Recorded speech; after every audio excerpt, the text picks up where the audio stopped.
Welcome in, everybody, to the Flagship Podcast. We are in the new year, 2024. I am Chip Brown of horns247.com, joined by my esteemed colleague at Horns247, the one and only Eric Henry. Eric, it's been a wild and woolly week since we last got together for an episode of the Flagship Podcast. Here's the timeline of what we're going to be getting into since our last episode. January 9th, A.D. Mitchell enters the NFL draft. January 10th, Bo Davis, the Texas defensive line coach, leaves for LSU, same position. Later that day, Nick Saban announces he's retiring. Good timing for Steve Sarkisian. January 11th, Quinn Ewers announces he's returning to Texas. January 11th is also when Texas set April 20th as the date for the spring game. Still no kickoff time for that, but save the date, April 20th. January 13th, Texas announces a 4-year extension for Steve Sarkeesian. As we said, good timing on the Nick Saban retirement. January 13th, also the day that Jahdae Barron indicates in a video with Michael Huff, he's returning to Texas for the 2024 season. January 14th, Alabama wide receiver Isaiah Bond signs with Texas. January 14th, also when sources tell Horns247 that Dwayne Akina is returning to Texas as a senior defensive analyst. January 16th, DeAndre Robinson is released from his letter of intent, the defensive tackle, who is now seeking a new school. And January 16th, Texas lands Alabama linebacker Kendrick Blackshear from the transfer portal. So, Eric, it has been a week, my friend. Where do you want to start? Oh, man, Chip, two things. One, should we pause? Should we hold off? Because literally an hour after we finished taping the podcast last time, the Bo Davis news broke. That, you did a great job being on top of that there. But it's like, it's one of those things, Chip, how it is in this game, right? Of reporting and journalism. You're kind of scared to take a nap because it's inevitably in that moment when you take a nap is when everything happens. So, knock on wood, nothing happens between now, the time we tape this. And just I want to send a quick note to anyone who listened to last podcast and know some technical difficulties. Apologies on my end there as your podcast producer. Had a little bit of a mishap there, so just want to state that first and foremost. Chip, where do we start? I think we got to start really with Bo Davis first off, and then probably we can go down the line in terms of the receivers, and then the addition Kendrick Blackshear and we call it decommit, I guess, release of letter of intent of DeAndre Robinson. And I mean, it's a lot to go through. But I'm going to start, Chip, with Bo Davis. I mean, even Sark's extension in there is probably the top of the list as well. But let me just start with Bo Davis. We left off Silas Bolden, the Oregon State receiver, committing to Texas out of the transfer portal. Sorry about that. No worries. You go to trio. I mean, I just published a feature on Horns247 about an hour ago, talking about the way that some of these receivers could be used similar to the way that Steve Sarkisian used Jerry Jeudy and, some of those guys there, Jalen Waddle and others at Bama. But all right, Bo Davis, let's kick it off there. Chip, I there's no doubt in my mind it's a significant loss. We got a lot to get into, so I'm going to try not to be too long-winded on any of these things, but just cutting right to the meat of the matter here, right? You take a look at what Bo Davis did in his 3-year stint, this 3-year stint with the Horns, and I talked about it in the last podcast.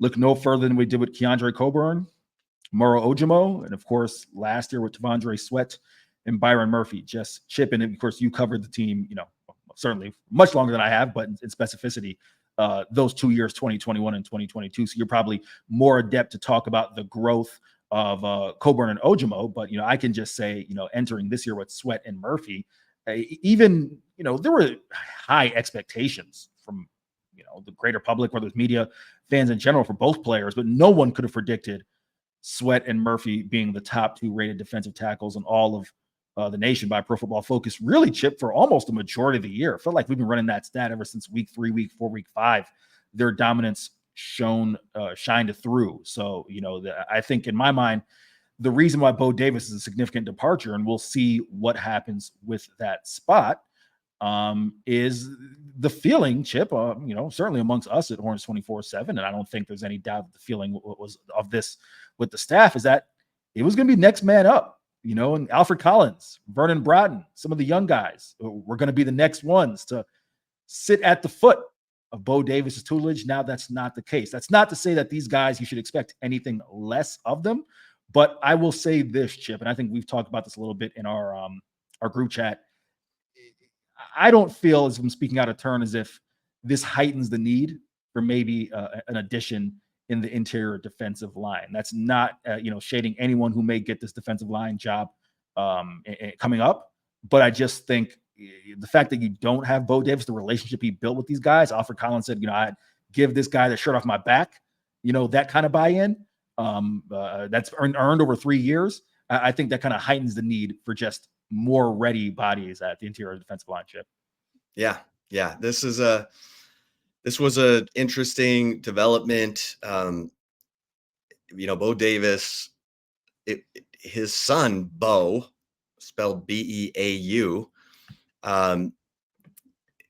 is at Southeastern Louisiana, and Bo Sr. wants to coach him. Now, this is a kid who started off at, a community college, then went to Southeast Louisiana. He's, not a highly touted recruit, but he wants to coach his son, just like Steve Sarkeesian is coaching his son, Brady, as a walk-on at Texas. LSU got a hold of this information and did everything it could to assure Bo that his son, Bo, would be admitted to LSU and be part of the football team as a walk-on, and Bo would get to coach him.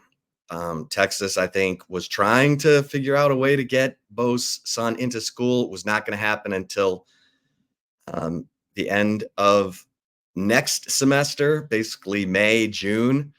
LSU said, we'll get him in now. So that Bo Davis eats a $500,000 buyout, or LSU does, and he gets a raise there at LSU, where that is his alma mater. So it's,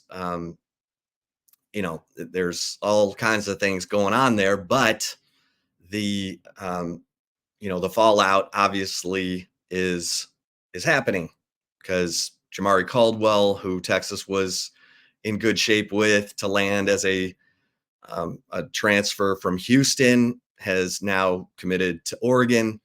And as we mentioned, DeAndre Robinson, one of the 3 interior defensive linemen in Texas's 2024 class, a guy I really like, is now he's been released from his letter of intent to Texas. And so this, there's been a ripple effect. And look, Bo Davis, I don't think anyone would say he's a great recruiter, but he might be a great developer of talent, because he worked for Nick Saban twice. He worked at Texas twice.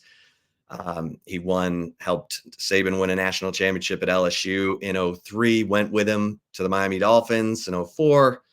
And obviously, as you said, helped develop Tavondre Sweat and Byron Murphy into the top 2 rated interior defensive linemen. And that is no small feat. That you have to have difference-making defensive tackles to do anything in college football. If you want to be a big-time player, you want to be in the college football playoff, you want to win a national championship, you got to have difference-making defensive tackles and a coach who can develop them. So this is probably the biggest looming situation for Steve Sarkeesian to get resolved as we move on. And obviously, when we talk about developments, the Nick Saban retirement The fact that Jimmy Sexton is the agent for both Nick Saban and Steve Sarkisian and Kalen DeBoer and Mike Norvell. I mean, Jimmy Sexton. Is he your agent? Knowing you're big time. Sorry, I didn't even cut you, but I had to throw that out there. I wish.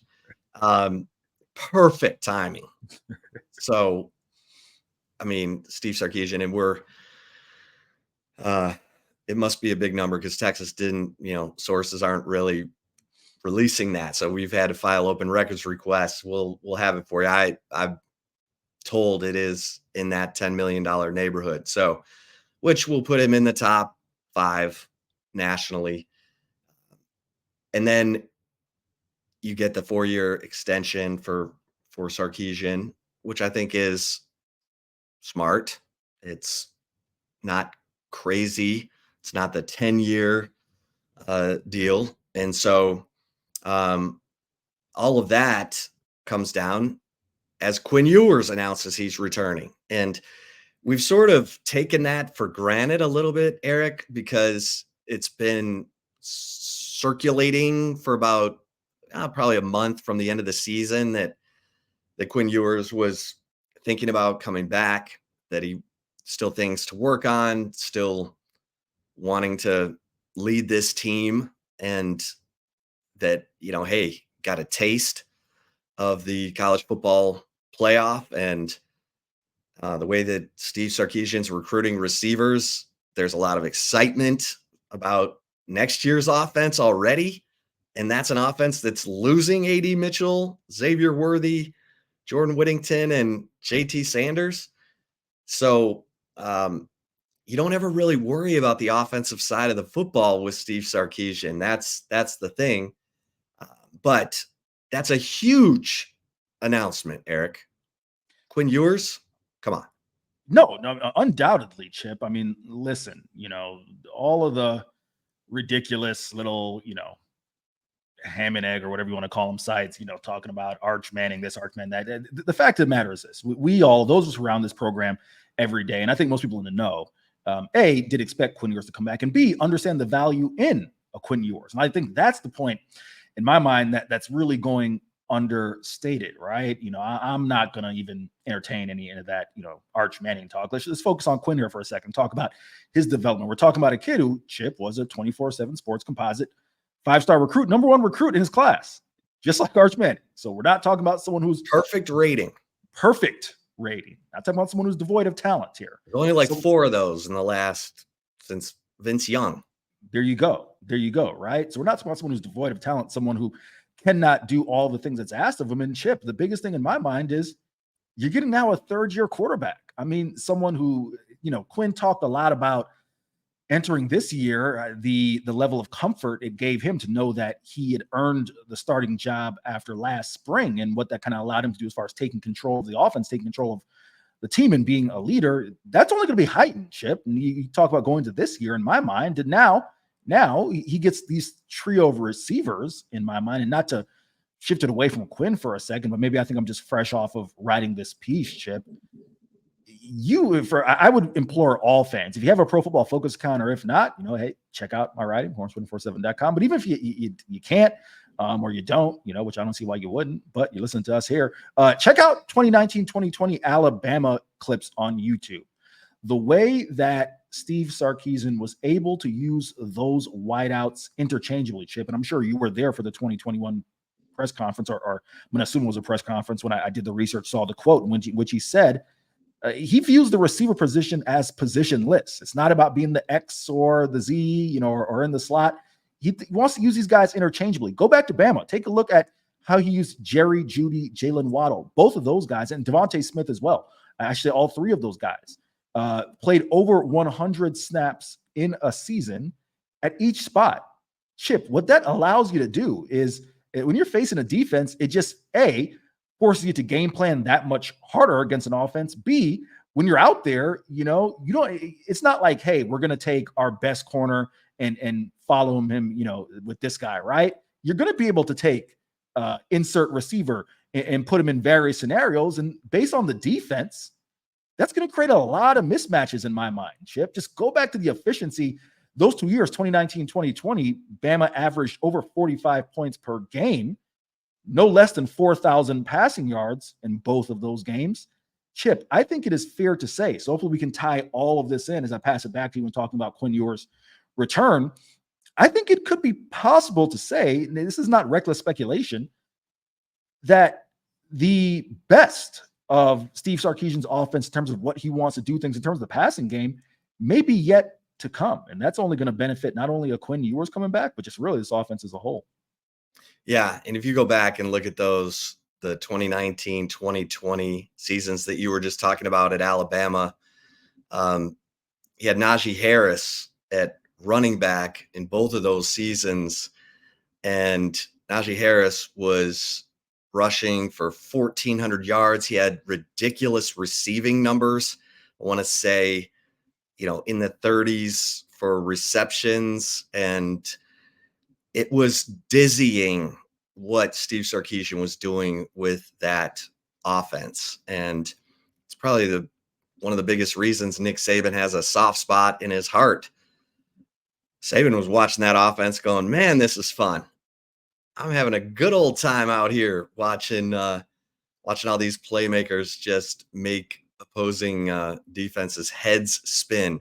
But it's impressive. And look, having Quinn Ewers back as a third-year guy in the Sarkeesian offense is enormous, because look at the growth we saw from 58% completion rate to 70%, the confidence, the way he carried himself compared to that first year where it felt like he was still getting to know his teammates. We had some weird chemistry games between from Xavier Worthy, body language. And you wondered if everyone was on the same page. But then Quinn came back in 2023, a totally different person, a more confident person, an in-charge person. It was his team. There's no doubt it's his team. And I loved the self-awareness that Quinn Ewers showed going into the 2023 season, not just cutting the mullet and the beard, remaking his body, but committing to being a great teammate, taking charge, being more vocal, getting out of his comfort zone, leading the team to a Big 12 championship. He's now in the conversation with conference championship winning quarterbacks at Texas, like Vince Young and Colt McCoy. And look, the guy was one throw away from maybe getting to the national championship game. That's undoubtedly, and talking to people close to Quinn, it's going to be a driving force for him in 2024. And when you have a quarterback who's the tip of the spear and, to me, handles everything like it's no big deal. I mean, having Arch Manning behind you could unnerve a certain quarterback. Quinn Ewers takes Arch Manning hunting. They're buddies. When Quinn, was out of the game and Arch came in for that crazy applause against Texas Tech, Quinn was laughing. And so look, that's a healthy room is what I'm trying to say. And that's a good thing for Steve Sarkisian. So, Eric, one of the more interesting developments that, came down last week, you wrote about it, Jahdae Barron. Jahdae Barron had an unbelievable season in 2022 when he led the team in tackles for loss. The 2023 season, it didn't finish as well as his 2022 season. And he releases in a video with Michael Huff, where Huff hands him a number 7 jersey. And he says, I guess I'm coming back, that he'll return in 2024. And I just like that Jahdae Barron is self-aware enough to say, you know what, there's more I can do. And so that's a big plus, because he's a big time playmaker. Chip, first off, that was a great video. I mean, I'm again, my first year here on the 40 acres, right? But come on, how can you not love Michael Huff taking the jersey and handing it to him, the number 7? I mean, I loved that video. So shout out to Jahdae and his team and Michael Huff for putting that together.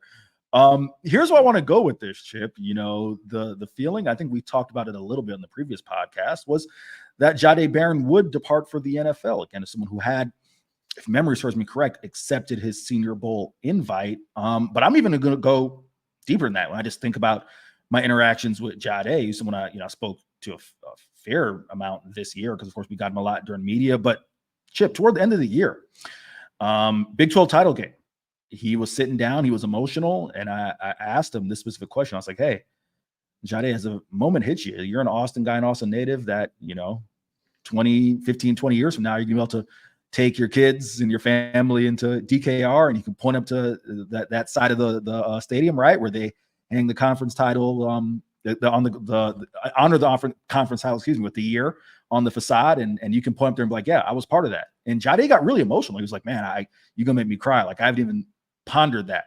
And then Chip, if memory serves me correct, you were taking care of things at the open locker room after the college football playoff. So you missed Jahdae when he was brought to the player availability. He spoke like a player who was not coming back. Again, he never said those words, but I mean, we've done this long enough to where you hear the tone in people's voices, and there's a level of emotion that's not even just pertaining to the loss, right? Or pertaining to the game. It's the deeper factor of like, this could be the last time I've lined up at Texas. So all intents and purposes, I didn't know, for me, I thought he was gone. So to get him back, someone who Steve Sarkisian has called the glue of the Texas defense ship. And I think not even just for even his own, benefit next year in terms of going to the NFL, but for Texas's benefit, losing T'Vondre Sweat, losing Byron Murphy, bringing in, new players in the secondary, someone who can tie the front end to the back end. Jaylen Ford's no longer there, right? So who can kind of tie all three levels of the defense together.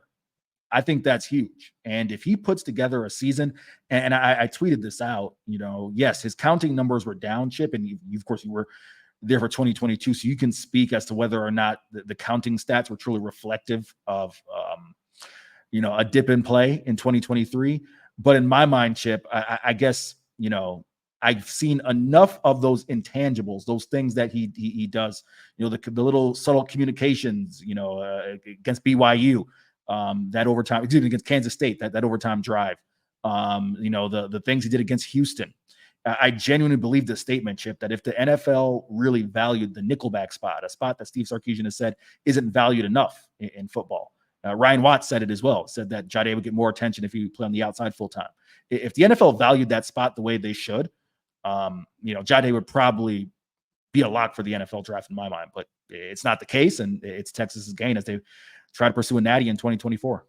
Yeah. I mean, he's a guy who, smart football player, puts in a lot of work, puts in a lot of film study. I think he wants to elevate his play, his stock, and help this Texas team maybe take another step. And I think it shows great self-awareness, because I think he would have gotten lost in the shuffle a little bit because he's not a measurables guy. He doesn't have, special length. He's just a really smart football player, good tackler. That stuff tends to get valued more in the second round, third round, fourth round.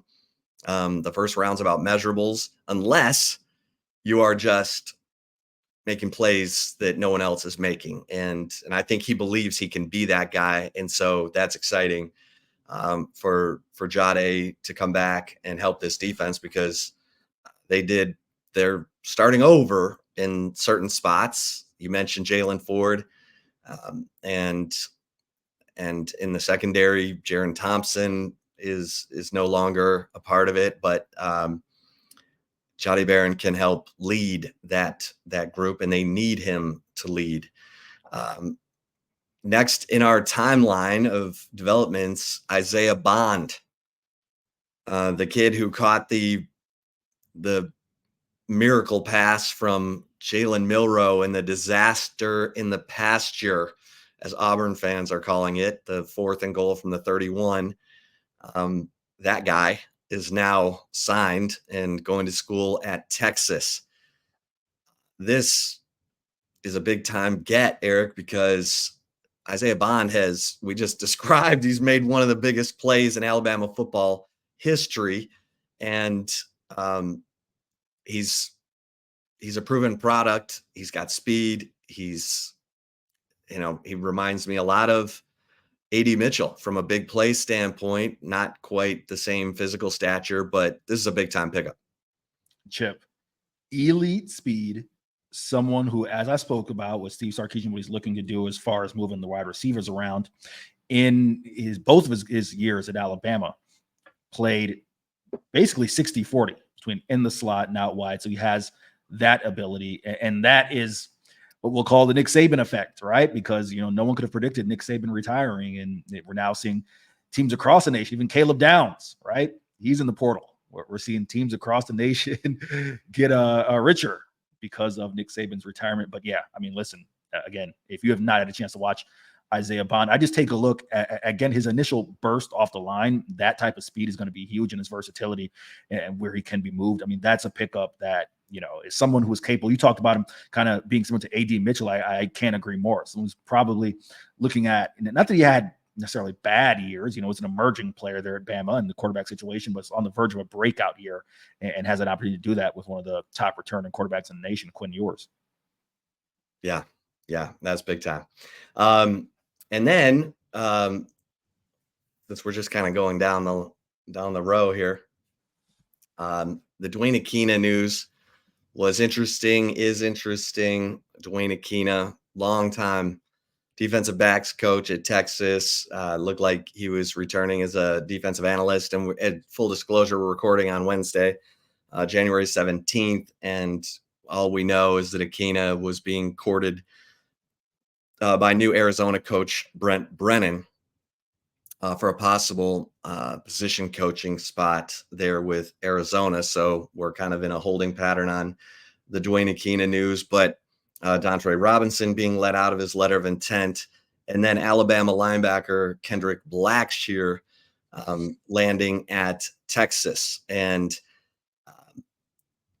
Texas, I thought, got lucky last year, Eric, in that they stayed healthy. At linebacker, Jalen Ford played every snap. He might have played too many snaps against Oklahoma. But you got Anthony Hill and, Mo Blackwell. David Benda returning is significant. But in Kendrick Blackshear, you bring in a guy who's a sideline to sideline guy, and a guy who has been in the Saban process. So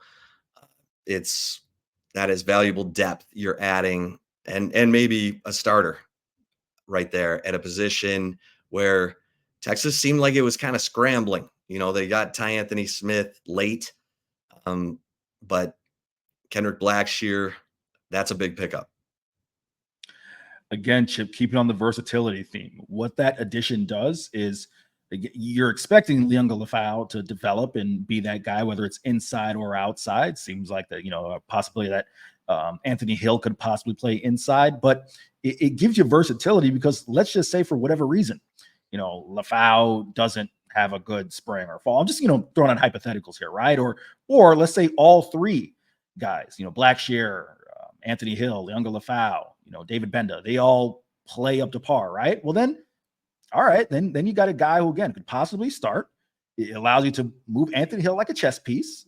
Maybe he can do a little more as a rusher. It's just overall versatility that you get with that type of addition. So you can never have too much depth. Listen, it's a better problem to have a guy and figure out, all right, how can we get him on the field, right, and move him around a bit, as opposed to not having someone to put in those spots, right? So that's where I think that addition falls. Just quickly on the DeAndre Robinson one, that's one that's interesting. A kid that I'm really high on, being a Floridian, going to college in Orlando, really familiar with that Jones program. That is a inner city program there in Orlando. It does a great job, Chip, developing talent.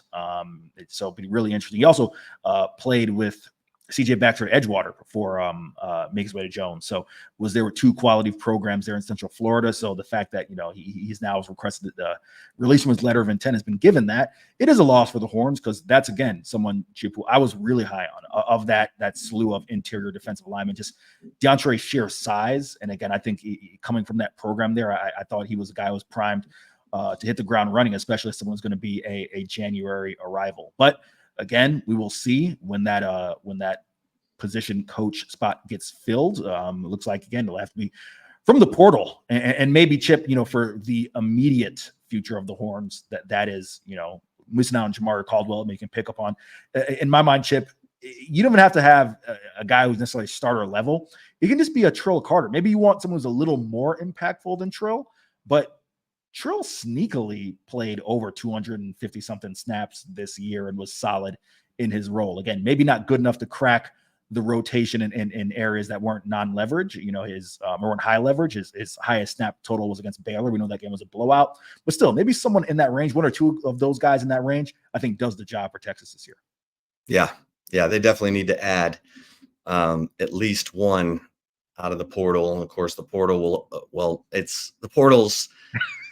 the window was closed on January 2nd, but then it opened right up with all the coaching searches. You get 30 days if your coach changes or if your position coach changes. So the portal is given the circumstances, Chip, that window's always just cracked, right? It's just a little cracked. A little cracked. And then, of course, it'll open again for 15 days at the beginning of May. Okay, so that encapsulates, and of course, all the 18 early enrollees, minus DeAndre Robinson, have moved in for their early enrollee time at Texas. It's amazing to me. We're talking about 17 players. Well, now that's changed because Kendrick Blackshear and Silas Bolden are here. Anyway, we're talking about nearly 20 guys who are early enrollee freshmen. It's an easier list of who's not an early enrollee freshman, but they're on campus now because school started on the 16th. Eric, really quick, getting here in the coldest week of the year for those guys to move in. Just got to point that out really quick, right? You take a look at some of the videos and the pictures of those guys. They were bundled up as they were moving their stuff in. How about some of the kids taking visits north of Austin? I heard a story today about a kid who went to visit K-State this past weekend. Was like, no, not happening. It was like 10 degrees. Anyone who saw the Chiefs game knows what that weather was like.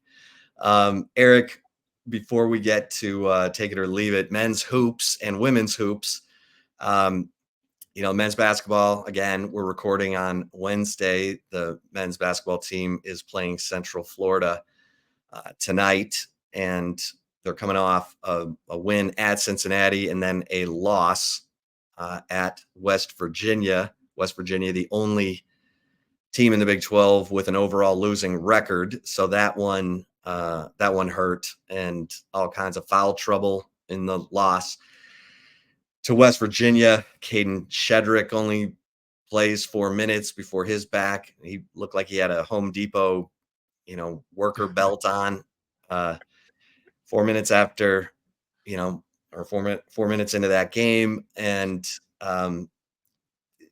this team just doesn't look very connected to me, Eric, and they're not playing for each other. They're not, laying it all out there for each other. It looks like they're a bunch of individuals out there, and they need some culture Wednesdays, Thursdays, Fridays, something to get them connected, because it just doesn't look like they're leaning on each other. And Rodney Terry's searching for answers. I mean, the minutes are kind of everywhere, and yeah, it's just it's been a tough go, and you're getting to that point in mid-January where you at least ought to know who has what roles on your team.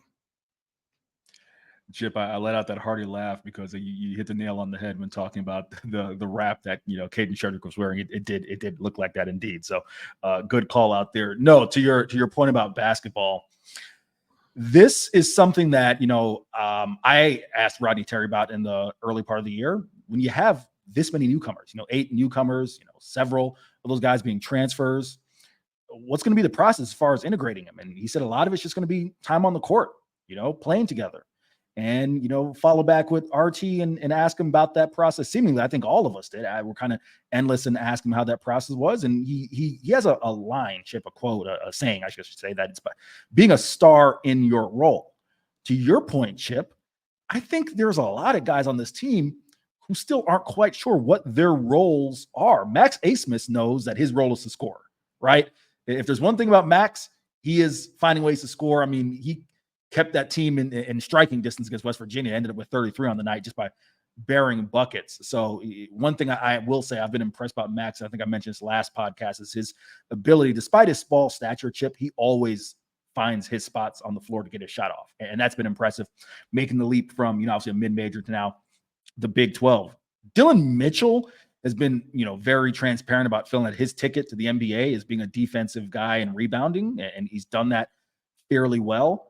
We all know Brock Cunningham, right, is that veteran guy. He's willing to do anything to get out there. But even he's a little mismatch in his role because he's been a starter, Chip. And I want to start there when kind of assessing some of the issues with this team.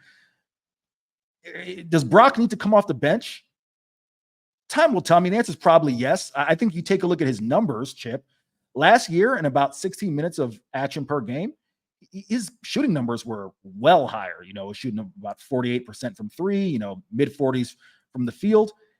In about 24, 25 minutes per game, his shooting numbers are down significantly, while, his defensive presence is still there, but I think it's affecting him in that regard, maybe a little bit of overusage. We got to go to IT Horton, Chip, as someone who, and it's hard. Listen, I don't want to point the finger at IT. Here's why.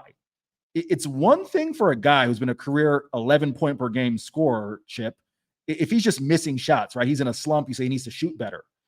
He's never had in his career back-to-back games where he's gone scoreless. The last 3 games he's gone scoreless. He's only taken 6 shots. So for a guy who's averaging 11 points per game for his career, and who Rodney Terry called at the beginning of the year could be an elite shooter, it's one thing if he's not making the shots. Chip, he's only taken 6 shots. So that says to me, he's unsure of what he's doing out there, right? And his defensive presence isn't enough to offset if he's not giving you anything on the offensive end.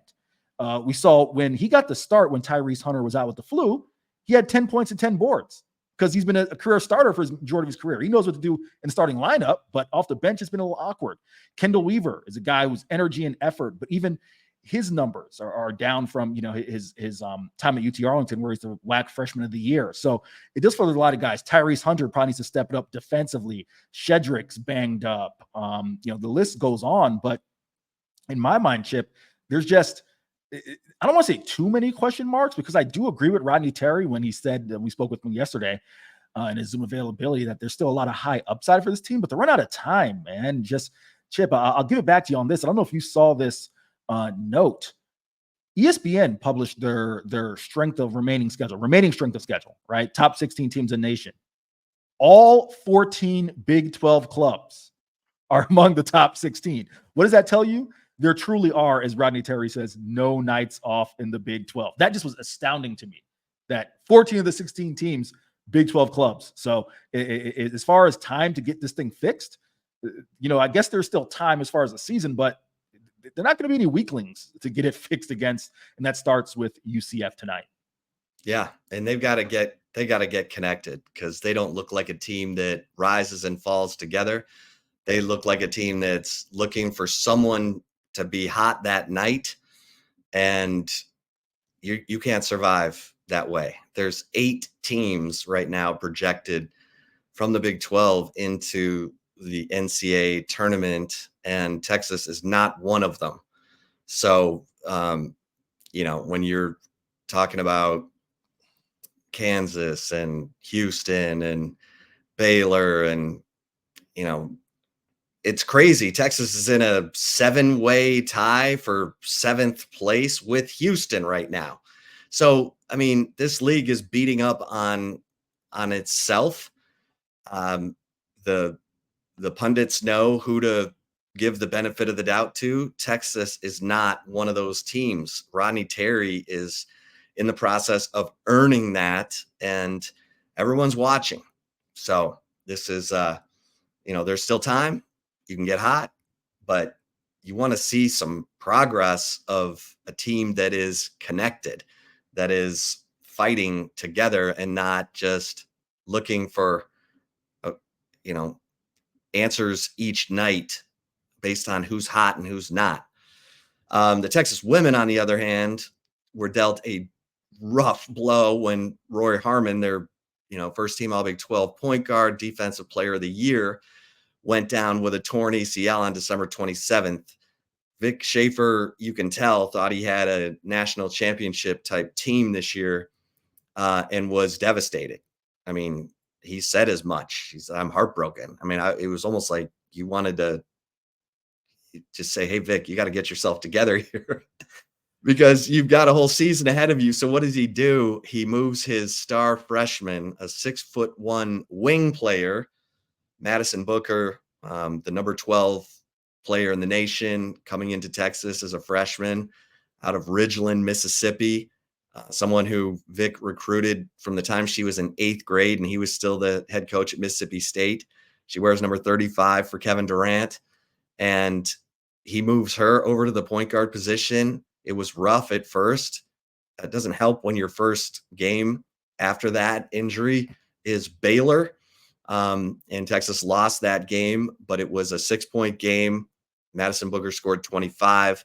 She's getting more comfortable. The turnovers are becoming less. Last night, the Texas women beat Kansas 91-56. That's a Kansas team that had beaten Baylor and is talented, veteran.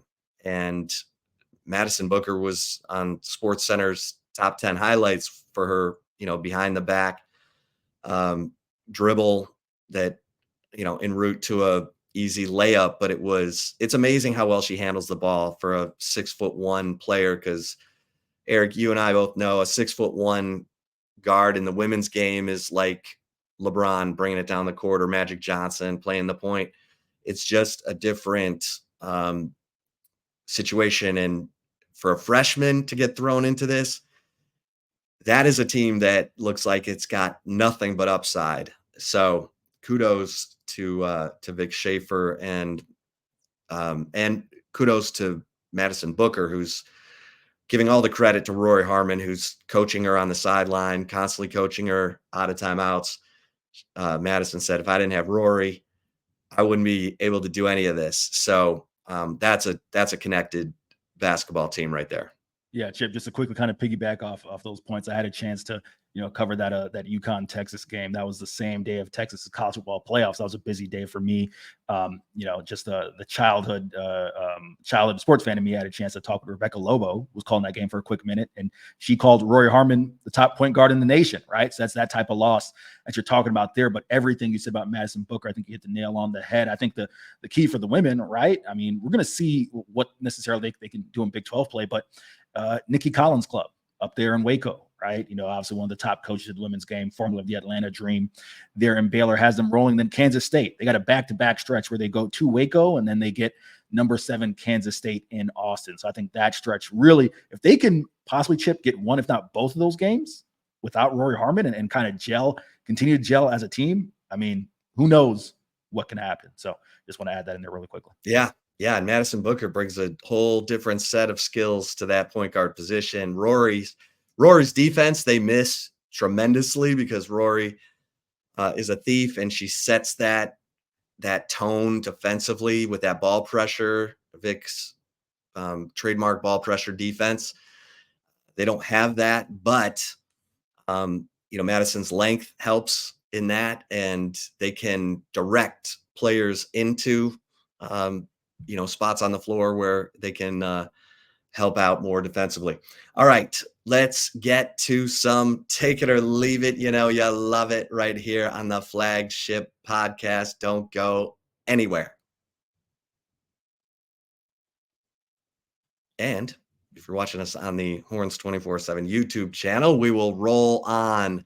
Eric, you ready for some take it or leave it? I am ready, Chip. And really quick, just for the audience, and we know we had been scoring things. It's the off season, so we don't really have much to score tangibly. So just a heads up, we may take a quick break. Maybe when basketball season gets in the tournament play, we may have something to score. So nothing to score from last week, Chip. I think you are leading off to me. Okay, Bo Davis leaving for LSU is a bigger blow to Texas than losing Jaron Thompson, Byron Murphy, Jalen Ford, and or Ryan Watts from last year's defense? Take it or leave it. This was a tough one, man, because I'm a fan. Listen, Jalen Ford, I loved everything he brings to the defense. Is that veteran guy up the middle. We know the terror that Byron Murphy was. Ryan Watts, a very steady corner on the outside, long corner, and for Jaron Thompson, veteran presence, best coverage safety for the Horns. But I'm taking it, and it's because of everything I said and wrote about. I felt that Bo Davis would be able to kind of get from those specifically, not just, the interior of the defensive line, but let's not forget about guys like, Ethan Burke, Baron Sorrell, all the guys who on this defensive line. But in specificity, the point that I was making was just the natural progression of those interior defensive linemen, Collins and Broughton. They seem to be the next men up. We will see what happens. They may still take that step. But yeah, in terms of a bigger blow as far as going forward 2024, yeah, I'm going Bo Davis, Chip. What about you? You know what? I feel like we're incomplete. So I'm gonna leave it until we see how Steve Sarkisian fills Bo Davis's vacancy, and then how Texas addresses the portal. In terms of the interior defensive line, because there's no question that this was a massive blow at a tough time for Texas, in terms of, the timing, early enrollees, all that. Dontre Robinson was an early enrollee, and now he's looking elsewhere. So, but if Steve Sarkisian comes up with an answer that makes sense, who is capable of spotting, identifying, recruiting, developing that interior defensive line talent. Look, it's going to be hard to replace Bo Davis. We know that. We talked about his credentials. He's been in the NFL with Nick Saban. He was coaching with my Detroit Lions when Steve Sarkisian hired him. So this is a big blow. I'm going to wait and see. I definitely see where you're coming from here, but I'm going to give Steve Sarkisian the benefit of the doubt. One of the things that, we have mentioned about Johnny Nansen, the new co-defensive coordinator and inside linebackers coach, is that he's a poly whisperer, that he's a great recruiter in the Polynesian community. We know that, look, if Johnny Nansen and whoever Texas brings in as the defensive line coach can tap into the Polynesian community for interior defensive linemen, we know that that's an incredible advantage for Texas to be able to tap into, in addition to recruiting all the normal hotbeds in the college football recruiting landscape. So long-winded answer, but I'll leave it for now. All right, Eric. Next up, Quinn Ewers' return makes Texas a CFP contender. Take it or leave it, Chip. Yes, you got to have the quarterback.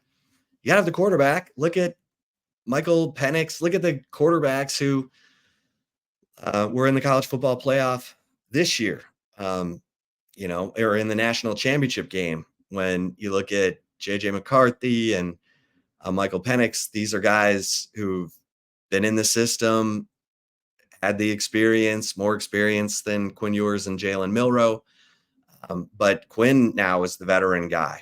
He's going to be the third-year guy.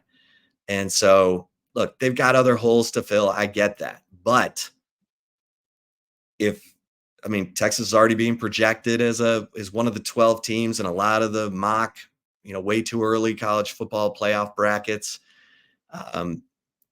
Texas got to get some things taken care of defensively. We just mentioned the defensive line coach and all that, but I'm going to take this, Eric. What say you? I'm taking it, Chip, and I'm going to give it back to you with a question. In the now 7 months I've got a chance to know you, one of my favorite lines from you, Chip, and it's not necessarily yours. It's one you've heard in your career. What did Barry Switzer used to say about quarterbacks? Hey, Big no. In the big games, the team with the best quarterback usually wins. Simple as that. Quinn Ewers entering his third year. There's no reason to believe that he will not be one of the best quarterbacks in the nation. He certainly was among those, I should say, this year. And I mean, we saw what direction that Quinn was trending in even pre-injury, right? Was playing excellent football. So I have no reason to believe that Quinn Ewers' ascension will stop. I believe he's going to continue to rise, and I think he's going to be one of the best quarterbacks in the nation. Without the quarterback, you don't have it. So I'm right there with you, Chip. All right. Take it or leave it, number 3. Texas's wide receiver room, with the additions of Matthew Golden, Isaiah Bond, and Silas Bolden, will be better than the 2023 trio of A.D. Mitchell, Xavier Worthy, and Jordan Whittington. Take it or leave it, Eric. You ready for the hot take answer, Chip? You ready? Hot take. I'm taking it. I am taking it. For all of the 718 words that I just published earlier today, this is not shading X or AD or J-Wit. J-Wit, I mean, listen, without Jordan Whittington, so much of this past year doesn't happen. His hustle, his effort, what he brings. And really, Chip, I think Jordan gets kind of undershadowed a little bit because he's a really good receiver too. Like the way we speak of him is he's a team guy and does this and that, but J-Wit's a good receiver too. AD certainly a talent. He's projected to be a first-round guy, and we know X, his speed.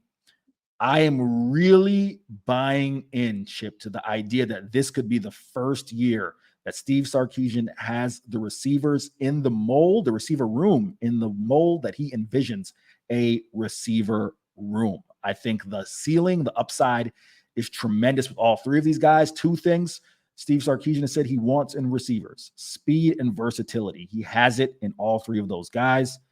I'm taking it. Yeah. And then when you add in, Jahdae Cook, a guy who on the limited touches that he got was, somewhat electrifying. I'm going to follow you into this hot take because look, Steve Sarkisian, he's got the secret sauce. Guys want to play for him. The NFL wants his players. And everything's trending in the right direction with Quinn Ewers returning. So yeah, I'm going to take this. And I love A.D. Mitchell. Like, that dude was as big time and big moment as it gets. I'm going to be interested. He led Texas in end zone targets by double.